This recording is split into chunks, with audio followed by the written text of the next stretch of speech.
Yo guys, so for today's video, tayo ay bumisita sa aming nag-iisang unang lalaking pamangkin for today's video. Siya nga pala si Baby Samuel. Sam for short. Anak siya na aking lalaking kapatid. Welcome to Christian world, Baby Samsam. Nawa ay lumaki kang isang mabuting tao at pagpalain ka ni Lord, pati ang iyong mga magulang, nang siksik, liglig at nag-uumapaw. Ayun nga, dahil tulog na tulog siya, ay ang sarap lang niya titigan. Sobrang saya namin dahil sa wakas nagkaroon na kami ng lalaking pamangkin. Dahil yung nauna ay dalawang babae, si Ate sa Pingping at si Gabingbing. Ngayon na may Samuel na, ay ate na si Gabingbing. Habang sila ay nag-uusap, ay binibidyo-bidyo ko lang dito ang pamangking kong pogi. Parang nakikita ko na nakasilip siya. Siguro ay naiingay na ito sa amin.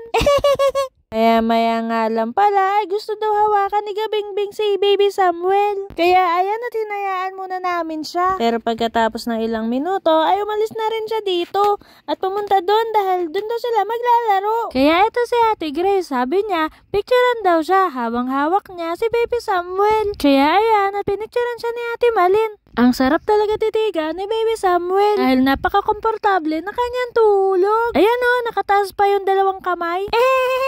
Maya-maya nga lang pala ay si Rainiel na ang nagkarga kay Baby. Pero ang totoo niyan, ako talaga ang unang nagkarga kay Baby.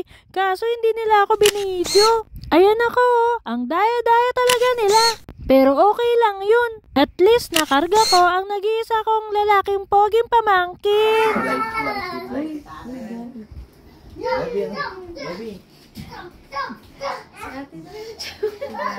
Oh, Ate Jo.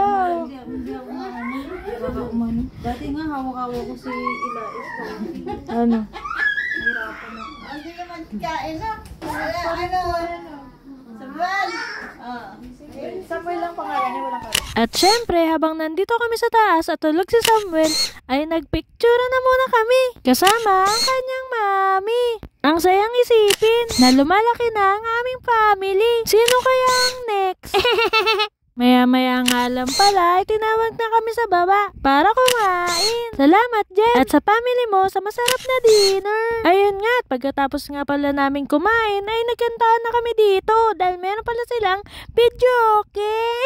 Tapos ang mga bata ay tamang laro lang dito sa may gitna. At inumpisahan na nga ni Rainiel ang pagkanta. Tapos ako dito ay tamang video lang sa paligid. Ayun si Ate Sophie o kung ano-ano pinagagawa. Ang mga ate ko naman dito ay tamang kinig lang sa kinakanta ni Rainiel. Tapos si Sam ayun ang himbing pa rin ang tulog. Kaya dito ko na tinatapos tong video na to. Hanggang sa susunod. Paalam! Mamamamam!